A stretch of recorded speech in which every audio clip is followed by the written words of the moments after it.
Buongiorno, ben ritrovati ad Ore 13 Salute. Oggi parliamo di ULSS 2, tempo di bilanci. Ormai stiamo per salutare il 2019 ed è giusto tirare le somme dell'anno che sta per chiudersi, ma anche vedere quelli che sono i progetti, le prospettive per il 2020 ormai alle porte.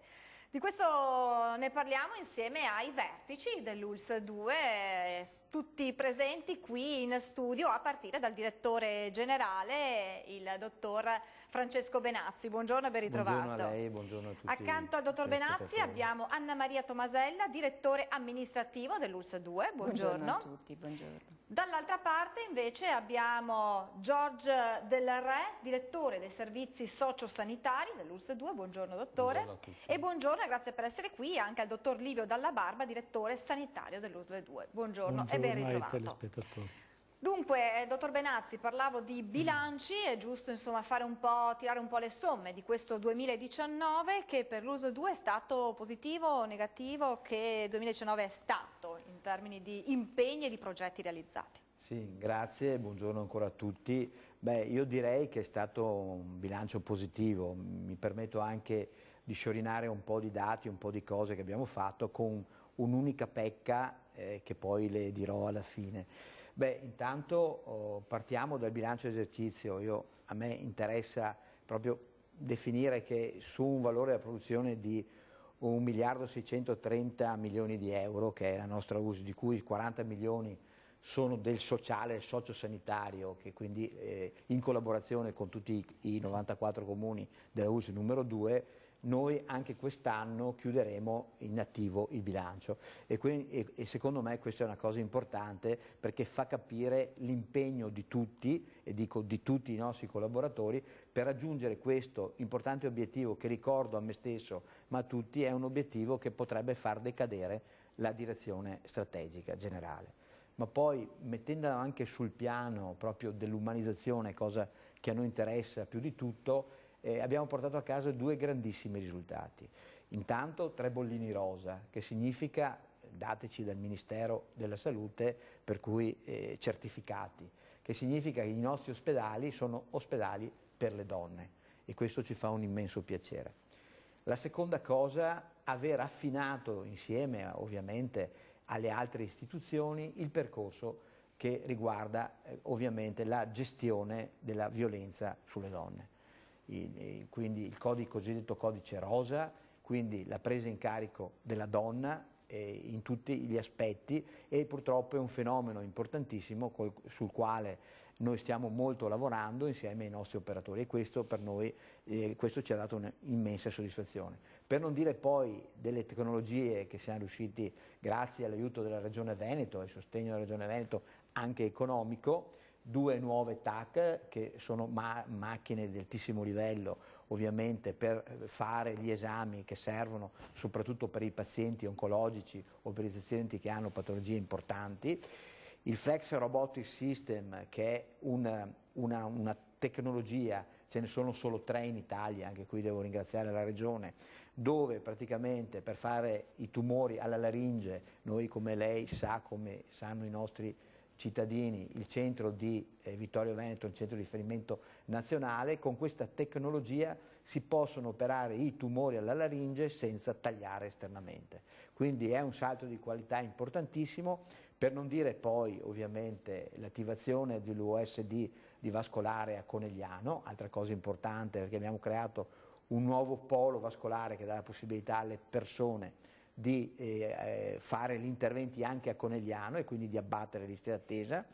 La vasca e il parto in acqua, cosa importantissima, mancava a Treviso, siamo riusciti a portarla aumentando anche le sale parto, il numero di sale parto, quindi creando maggior comfort per le persone. Altra cosa che ci sta a cuore, il dispensario Caritas, cioè la possibilità di fornire farmaci alle persone indigenti, un rapporto che abbiamo fatto con la Caritas che abbiamo portato a casa. Altra cosa importante è la casa delle associazioni.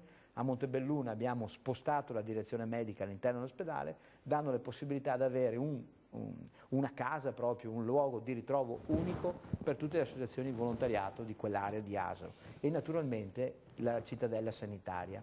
dove sostanzialmente abbiamo completato l'hangar, abbiamo sistemato la centrale operativa del SUEM, realizzato il nuovo ingresso, il sottopasso di collegamento, la rete fognaria e la rete delle acque bianche, e oggi stiamo innalzando i pilastri per fare l'edificio 29, che è l'edificio più importante che riusciremo a fare in brevissimo tempo, nonostante le difficoltà che abbiamo avuto. Chiudo con la nota dolente: le liste d'attesa verso le quali stiamo lavorando. Grazie. E adesso veniamo subito alla questione, a questa pecca, come lei l'ha definita, delle liste d'attesa, però volevo farle due domande, una sulla cittadella della salute, quindi cronoprogramma rispettato nonostante i rallentamenti di cui noi sappiamo e ci siamo anche occupati, quindi tutto secondo programma. Sì, secondo programma, anzi devo ringraziare il nostro ufficio tecnico, i nostri ingegneri per il lavoro, perché abbiamo avuto quel fermo macchine, lo chiamo così, legato al fatto che abbiamo trovato, può succedere in un percorso di lavoro, dei rifiuti anche speciali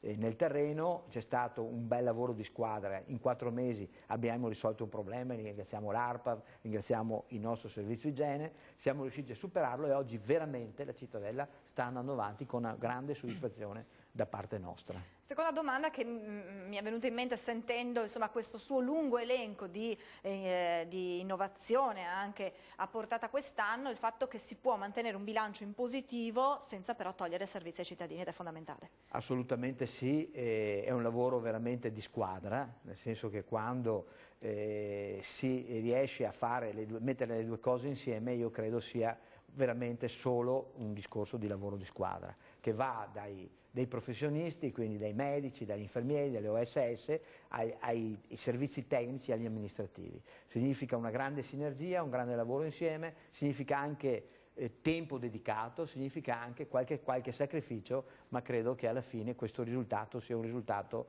che rende soddisfatta tutto il gruppo di lavoro che insieme con noi porta avanti questa grandissima US numero 2. Allora, vediamo questa nota dolente, ormai è un problema che tutti conoscono ed è quello appunto della carenza dei camici bianchi. Sono vari reparti nei quali si sente di più, questo cosa comporta? Un allungamento delle liste d'attesa e la necessità di ricorrere anche a personale esterno per mantenere questo servizio verso i cittadini. La situazione? Sì, mi permetta di dare 2 numeri perché sono importanti per capire l'entità non del fenomeno di lista d'attesa, ma di quello che noi stiamo dando e facendo per i nostri cittadini. Noi facciamo 10.145.864 prestazioni all'anno. Per dividerle nell'US distretto di Treviso 4.980.000 prestazioni, nel distretto di Asolo 2.836.000 prestazioni, nel distretto di Pieve 2.350.000 prestazioni. Per dire, le branche dove noi siamo in sofferenza, che sono nella radiologia l'RM e l'ECO, già noi eroghiamo ai cittadini della nostra ULS 65.501 risonanze magnetiche, 131.063 ecografie, vale per l'oculistica 179.206 visite, prendiamo la riabilitazione 651.000 visite. Cos'è che non gira, cos'è che non funziona? E purtroppo è che noi stiamo già chiedendo tantissimo ai nostri operatori, con la libera professione aziendale, che ringrazio sempre i nostri uffici amministrativi che ci danno una mano, il personale rispetto a questo. Stiamo trovando ovviamente, facendo avvisi, concorsi, ne stiamo facendo tra noi l'azienda zero miriadi, cioè voglio dire, parliamo dell'ordine di 20 avvisi pubblici, di 5 concorsi, di 50 attività libero professionali richieste, eccetera. È che noi abbiamo oggi nella nostra US 1117 medici, ne mancano 164. Dov'è che mancano maggiormente? Mancano 17 anestesisti. Come tutti sanno, gli anestesisti sono le persone che danno la possibilità agli altri, i chirurghi, di fare sedute operatorie che riguardano la chirurgia vascolare, la neurochirurgia, la chirurgia generale, la ginecologia e l'ostetricia. Cioè, avendone 17 in meno, chiaramente siamo costretti a fare sedute chiedendo molte ore ai nostri professionisti e mandando sotto stress i nostri professionisti. Ma vale per il pronto soccorso, dove ci mancano 14 medici.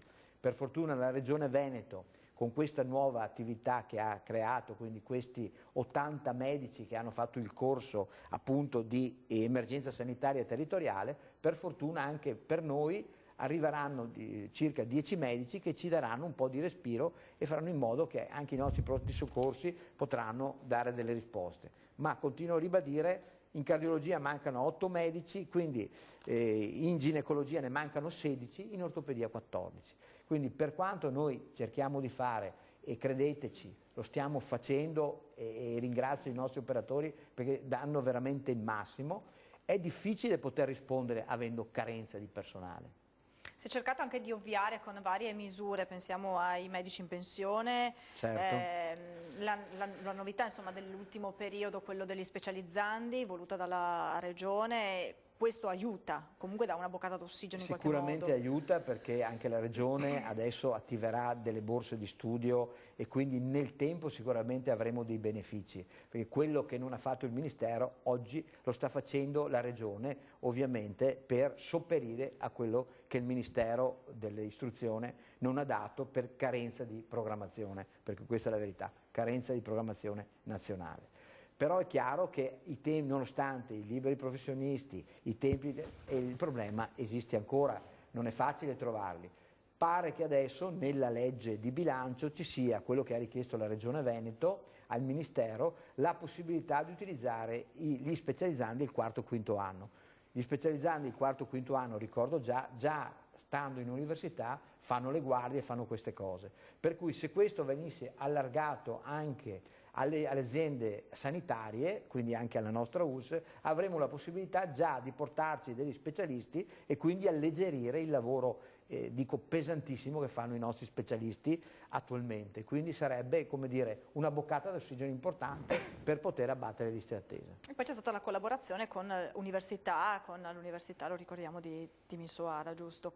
Sì, cosa che però si è un po' fermata perché chi si specializza a Timisoara deve poi passare un esame a livello ministeriale e quindi le cose, per avere 10 o 5 persone il rischio è che effettivamente uno spenda tantissime energie senza poi avere un risultato soddisfacente per dare le risposte, come dicevo, ai nostri professionisti che oggi stanno lavorando tantissimo e alle liste d'attesa. Questo dimostra però l'impegno che si sta mettendo, perché molte volte si sente gli utenti lamentarsi appunto per le liste d'attesa, però questo dimostra insomma l'impegno, l'attenzione che si sta mettendo per sopperire a queste mancanze, un impegno dei vertici, un impegno poi di chi è a contatto con gli utenti e con i pazienti. Guarda, ci creda, noi stiamo cercando di dare al massimo, la Regione ci dà tutte le risorse possibili, immaginabili per poter fare questo. È un impegno nostro abbattere le liste d'attesa, ci scusiamo, mi scuso con i cittadini, ma credeteci, stiamo facendo il possibile. In qualche modo ce la faremo perché noi siamo cocciuti ed ostinati, però abbiamo bisogno anche della comprensione vostra perché credeteci ci stiamo mettendo veramente di tutto per poter fare in modo che questo non esista più.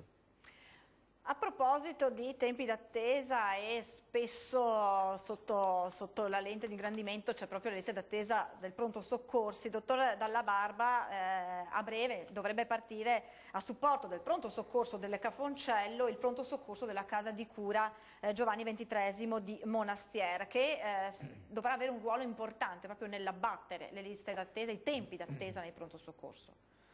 Sì, certamente la programmazione regionale ha voluto che la casa di cura Giovanni XXIII diventasse presidio ospedaliero con un servizio di pronto soccorso.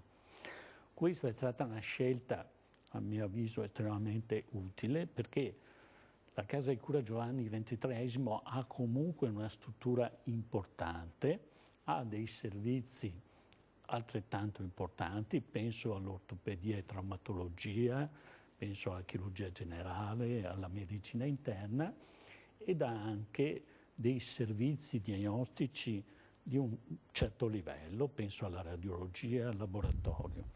Quindi questa scelta permette quindi di avere centrata su questa struttura un servizio di pronto soccorso che sarà naturalmente commisurato all'architettura del presidio ospedaliero. La devo un attimo interrompere perché vorrei approfondire nel dettaglio come funzionerà, diciamo, però lo facciamo subito dopo una brevissima pausa pubblicitaria. State con noi, a tra pochissimo.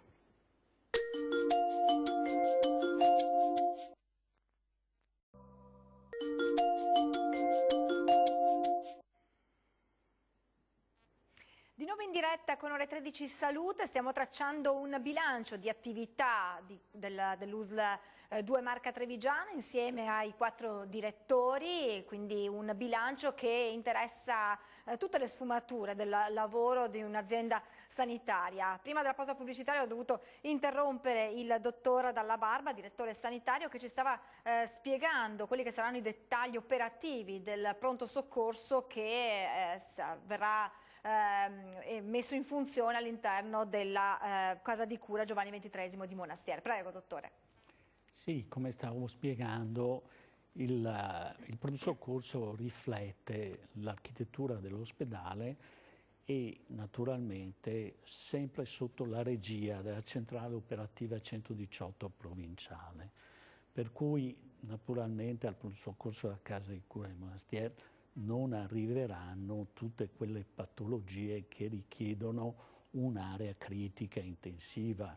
La casa di cura non ha la terapia intensiva cardiologica, non ha l'unità ictus, non ha un centro per il politrauma per il paziente non stabile, che naturalmente fa riferimento a Treviso, quindi tutte queste patologie non è previsto che arrivino lì. Arriveranno naturalmente persone che possono arrivare in maniera autonoma, verosimilmente con problematiche minori. Quindi ci si aspetta che la maggioranza dell'accesso a questo pronto soccorso sia costituito dai cosiddetti codici bianchi e codici verdi. Quindi sostanzialmente situazioni che non hanno possibilità di evolvere con conseguenze importanti per la salute nel breve tempo. Tuttavia il pronto soccorso è strutturato dalla casa di cura per fare una diagnostica assolutamente approfondita, dicevo prima un laboratorio attrezzato, una radiologia attrezzata con anche apparecchiature come la TAC di ultima generazione, quindi possibilità di fare una diagnostica anche importante, e poi naturalmente la possibilità, sempre sotto la regia della centrale operativa 118, che nel caso si individua una situazione che richieda sì un intervento importante, un'ambulanza sempre pronta verso il pronto soccorso dell'ospedale di Treviso. Però il bacino d'utenza della struttura è un bacino che può essere importante. Come dicevo prima, loro hanno una particolare competenza in ambito ortopedico-traumatologico, quindi sotto questo profilo si può arrivare a un bacino d'utenza anche importante, 80.000 abitanti, e quindi ci si aspetta che soprattutto questo tipo di patologia, dai piccoli traumi, naturalmente possa accedere e trovare assolutamente una risposta professionale, competente. E sotto questo profilo loro possono anche essere in grado di trattare la frattura di femore nel paziente anziano quando stabilizzato, quindi parametri vitali stabili, loro possono intervenire. Questo è un aspetto estremamente importante perché naturalmente l'ospedale di Treviso ha la sua vocazione, che è una vocazione sull'area critica, sul paziente non stabile. Naturalmente Treviso ha la neurochirurgia, la cardiologia con l'emodinamica interventistica, quindi quella è la sua vocazione. Su questo l'ospedale di Treviso ha fatto sempre un eccellente lavoro. Naturalmente, come dico io, l'ospedale di Treviso Hub ha un ruolo verso tutti i bisogni della salute della comunità, quindi pur col filtro della medicina di famiglia, molti utenti si rivolgono al pronto soccorso per problematiche minori. Questo talvolta è anche comprensibile perché magari serve un completamento di un esame ematochimico, di un esame radiologico. Però questo è possibile farlo con la stessa competenza e, ripeto, in ambito ortopedico-traumatologico assolutamente con la stessa competenza nel paziente stabile presso la casa di cura. E così per molte altre problematiche minori. Si calcola che con questo bacino d'utenza ci possono essere circa 20.000 accessi all'anno. Quindi un numero importante. Ricordo che l'ospedale Treviso, il pronto soccorso ospedale Treviso, ha un numero di accessi grosso modo di 100.000 nell'anno. Però questa percentuale è una percentuale importante. Se riusciamo comunque a togliere almeno 15.000 accessi all'ospedale di Treviso, codici bianchi e verdi, naturalmente c'è un miglioramento delle performance sull'ospedale di Treviso, quindi dove l'ospedale di Treviso ha difficoltà è proprio sui tempi di permanenza di questi codici in pronto soccorso. Se una cosa così importante viene affrontata e risolta presso la casa di cura, naturalmente le performance in questo ambito, anche nel pronto soccorso dell'ospedale di Treviso, potranno migliorare sensibilmente, naturalmente dando agli utenti un servizio più appropriato e naturalmente, insomma, anche un po' più umanizzante, ecco, diciamo così. Quando vedrà la luce il pronto soccorso nella casa di cura di Monastero? È prevista l'inaugurazione e l'apertura, ma proprio il funzionamento a febbraio del prossimo anno, quindi non manca molto, ecco. Quindi ancora un po' di pazienza per gli utenti e poi arriverà questa importante apertura. Dottoressa Tomasella, lo ricordiamo, le ULSS della Marca Trevigiana sono state unificate, quasi 10.000 dipendenti in totale. Questo ha comportato naturalmente una riorganizzazione anche e soprattutto forse sul fronte amministrativo, dei servizi amministrativi. Allora io le chiedo a che punto siamo con i processi di omogeneizzazione e di razionalizzazione proprio nel suo ambito. Possiamo affermare anche con una certa soddisfazione di essere riusciti a completare la riorganizzazione amministrativa. Sicuramente l'unificazione delle 3 ULSS è stato un processo molto complesso che ci ha imposto di ripensare tutto l'assetto amministrativo dei nostri servizi per riuscire a continuare a fornire servizi puntuali riducendo però i tempi e i passaggi burocratici. Ora, se pensiamo, le 3 ULSS avevano per ciascuna area di attività un proprio servizio dedicato e il grande lavoro che abbiamo dovuto fare è stato proprio quello di ricondurre i servizi da 3 divisi nelle varie ULSS a un singolo servizio. Questo lo abbiamo fatto per ciascun'area di attività e oggi possiamo affermare che per ciascuna area esiste un unico servizio ed è stata eliminata qualsiasi duplicazione. Come siamo arrivati a questo obiettivo?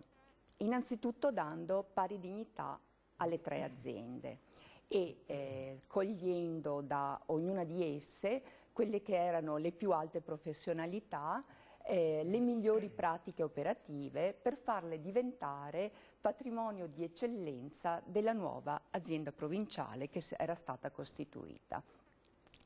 Quindi è stata fatta una mappatura delle competenze, è stata fatta una mappatura del livello di efficacia dei processi amministrativi per definire quali processi dovevano diventare fattor comune della nuova azienda provinciale e dovevano essere specializzati in una singola sede.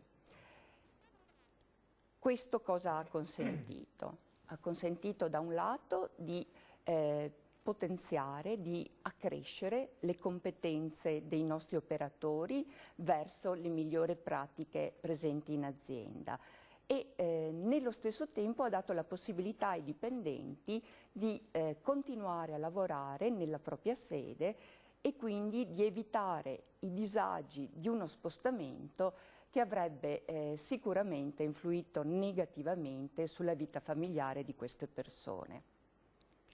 Tutto questo ha contribuito a creare un clima di fiducia, uno spirito di missione verso la nuova azienda e quindi di favorire questo processo di cambiamento che stavamo portando avanti. Penso di poter dire che la razionalizzazione dei servizi amministrativi ha contribuito insieme alle altre strutture dell'azienda a realizzare quei risultati positivi di cui il direttore generale ha ampiamente parlato, compresi i risultati positivi di bilancio e anche altri indicatori che ci dicono che stiamo lavorando bene in questo senso. Le faccio solo un piccolo esempio. Nel 2015 l'ULSS di Treviso pagava i propri fornitori con un ritardo medio attorno ai 20-30 giorni. Oggi l'azienda provinciale riesce a garantire il pagamento delle imprese che lavorano per noi addirittura invece con un anticipo di 20 giorni rispetto a quella che è la data di scadenza, e questo salvo poche eccezioni. Io la devo interrompere. Proseguiamo subito dopo però una brevissima pausa pubblicitaria, non muovetevi, restate lì.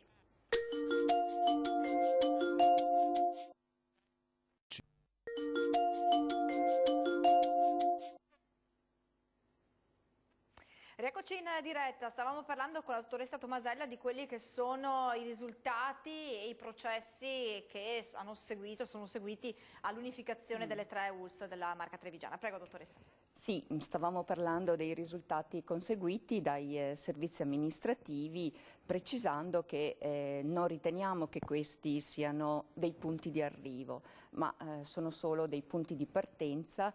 Noi vogliamo continuamente migliorare i servizi che mettiamo a disposizione dell'azienda, a disposizione dei cittadini e vogliamo farlo anche cogliendo la voce proprio che ci arriva, le richieste che ci arrivano dai cittadini. Stiamo lavorando ad alcune progettualità che sono destinate a semplificare l'accesso ai servizi da parte dei nostri cittadini. Faccio solo alcuni esempi. Vogliamo nei prossimi mesi sicuramente migliorare le modalità con cui il cittadino può procedere al cambio del medico di famiglia attraverso modalità online. L'attuale sistema che abbiamo, ci rendiamo conto, non è agevole, non è pratico, quindi non permette un accesso immediato e spesso costringe il cittadino a recarsi allo sportello e soprattutto quando c'è la situazione della cessazione di un medico di base o il suo trasferimento si creano code molto lunghe e quindi i nostri cittadini sono costretti a questi tempi di attesa che noi vogliamo assolutamente azzerare. Un altro progetto su cui stiamo lavorando è relativo a implementare le modalità di pagamento online di tutte le prestazioni sanitarie. I cittadini si stanno approcciando a questa metodologia. Nel 2015 già 15.000 operazioni sono state pagate online, nel 2019 25.000, noi speriamo di incrementare sempre di più questa modalità. Ancora stiamo semplificando le modalità con cui il cittadino può pagare alle casse automatiche, permettendo di pagare in qualsiasi struttura dell'azienda indipendentemente dal luogo in cui ha usufruito della prestazione. Quello che mi piacerebbe trasmettere a chi ci sta ascoltando è questo, che i nostri servizi amministrativi sono costantemente impegnati nel migliorare le proprie attività e lo facciamo appunto per questo spirito di missione che riteniamo di avere nei confronti della nostra comunità. Capitolo fascicolo sanitario elettronico, quali novità? E magari facciamo un attimo Spieghiamo brevemente di che cosa si tratta. Sì, forse è bene spendere due parole per spiegare cos'è il fascicolo sanitario elettronico. Il fascicolo sanitario elettronico può essere immaginato come un contenitore personale dove vengono depositati in formato digitale tutti i documenti e i dati relativi alla nostra storia clinica. Cos'è importante del fascicolo? Il fascicolo è sempre a nostra disposizione ovunque noi siamo e in qualsiasi momento ne abbiamo bisogno. E è anche giusto rassicurare i cittadini sul fatto che i dati che vengono depositati nel fascicolo sono trattati in modo sicuro e corretto, nel rispetto delle regole più stringenti sulla privacy. Cosa deve fare il cittadino per aprire il proprio fascicolo? Deve recarsi o dal medico di base, oppure presso gli sportelli degli uffici relazioni col pubblico che sono presenti in ogni struttura ospedaliera, o ancora presso le sedi del distretto. In ciascuno di questi punti riceverà tutte le informazioni che sono necessarie per procedere all'attivazione del fascicolo. Cosa viene depositato nel fascicolo? Quali sono i documenti che l'utente può trovare in questo contenitore informatico? Può trovare i risultati degli esami di laboratorio, può trovare i risultati degli esami di anatomia patologica, i verbali di pronto soccorso, i risultati delle indagini radiologiche e le lettere di missioni che vengono rilasciate dai reparti ospedalieri al momento della chiusura del ricovero. In un prossimo futuro entreranno nel fascicolo anche i referti di cardiologia, di oncologia, di diabetologia e endoscopia digestiva. Perché è importante che i cittadini attivino il proprio fascicolo? Per i motivi che dicevamo prima, il fascicolo consente al cittadino di avere a disposizione i suoi dati sanitari sempre e ovunque. Non ci sono più limiti di tempo nel scaricare i dati per esempio degli esami di laboratorio. Gli esami rimangono là per sempre. Con il fascicolo il cittadino potrà accedere ai servizi della sanità a chilometro zero e per esempio gestire le proprie prescrizioni farmaceutiche senza dover recarsi dal medico di base, ma ricevendo la prescrizione direttamente sul tablet, sullo smartphone, e recarsi in farmacia e ritirare il farmaco. Oggi nella Marca Trevigiana circa 240.000 utenti hanno già aperto il fascicolo sanitario elettronico. Numeri positivi significa che insomma i trevigiani sono anche attenti e sempre più tecnologici, fortunatamente, perché è un beneficio anche per loro. Dottor Del Re, è il momento di tracciare un bilancio di questo 2019 per quanto riguarda l'ambito del sociale con gli obiettivi raggiunti. Sì, naturalmente quando parliamo di obiettivi nell'ambito del sociale, dei servizi sociosanitari, non dobbiamo parlare solo degli obiettivi raggiunti dall'azienda ULSS, dai suoi servizi, dalla direzione, no? Ma da un insieme di soggetti che sono soprattutto i comuni e i comitati dei sindaci delle 3 ex aziende ULSS che concorrono alla programmazione e alla definizione degli obiettivi, ma anche e soprattutto mi preme sottolineare il contributo del volontariato, delle associazioni di volontariato, delle cooperative sociali, dei singoli cittadini, delle rappresentative sindacali. Questo perché ci stiamo avviando ormai, per certi aspetti si è già anche realizzato, quel sistema di welfare di comunità o di welfare generativo, come anche delineato molto bene nel piano sociosanitario regionale e nelle nuove linee guida per i piani di zona, in cui si sottolinea la necessità che tutte queste componenti concorrano alla realizzazione dei progetti in ambito sociale e del sociosanitario. No? Ora, in questa prospettiva possiamo dire che sono degli obiettivi comuni, quindi non sono obiettivi dell'azienda ULSS, no? E questo è molto importante. Ecco, diciamo che, collegandomi al discorso anche della dottoressa Tomasella di prima, si è lavorato molto per uniformare il più possibile quelli che sono i processi, ma a questo punto più sul piano operativo, e quindi alcuni protocolli, alcune procedure, e anche nella programmazione si sta andando verso la possibilità di uniformare il più possibile su tutti i tre territori delle ex aziende ULSS, no, quelle che sono le tipologie di progetti, di azioni e di servizi, no? Anche se è un processo molto lento. Questo mantenendo comunque le specificità dei singoli territori che hanno bisogni diversi e che quindi ma hanno anche esperienze diverse, esperienze molto positive spesso e che quindi non devono essere in qualche modo mortificate. Se vogliamo passare un po' più nel dettaglio di alcune progettualità, di alcuni settori specifici, mi piace citare per l'area della disabilità i progetti derivanti dalla legge nazionale 112 del 2016, che è la cosiddetta legge definita del dopo di noi. Legge del dopo di noi che prevede una serie di progettualità di avvio ai percorsi di autonomia delle persone con disabilità come alternativa all'istituzionalizzazione, quindi alle comunità alloggio, alle RSA o ai centri diurni. No?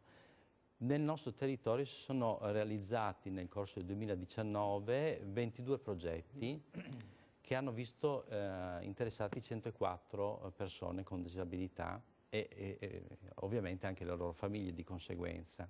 No? Impegnando, e qui ecco, torno al concetto di prima del welfare di comunità, e questo è un esempio molto importante di welfare di comunità perché ha interessato associazioni, ha interessato soprattutto cooperative sociali che si sono riunite in reti, sono 7 reti, per produrre questi progetti. Abbiamo avuto notizia recentemente che la Regione Veneto nuovamente finanzia questi progetti e quindi nel 2020 sicuramente ci sarà un ulteriore sviluppo. La fermo e proseguiamo con gli altri obiettivi raggiunti subito dopo qualche istante di pubblicità.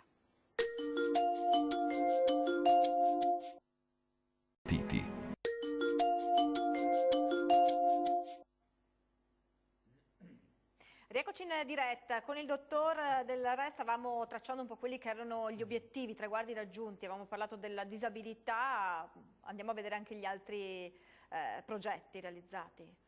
Certo, si aggancia a questa area della disabilità, ma è trasversale anche alla salute mentale e alle dipendenze, il lavoro del SIL, il Servizio per l'inserimento lavorativo, che significativamente quest'anno ha lavorato per creare delle collaborazioni con i centri per l'impiego, no? E questo in prospettiva dell'inserimento lavorativo è un'iniziativa molto importante che a livello regionale ma si è concentrata molto anche nel nostro territorio. Per passare all'area anziani, alla non autosufficienza, stiamo realizzando un nuovo percorso che ci porterà a definire delle procedure comuni tra le 3 ex ULSS per l'accesso ai centri di servizio, cose di riposo per intenderci, no? Con gli stessi criteri e le stesse modalità e con questo anche con la forte collaborazione dei centri di servizio stessi nella definizione di queste procedure. No?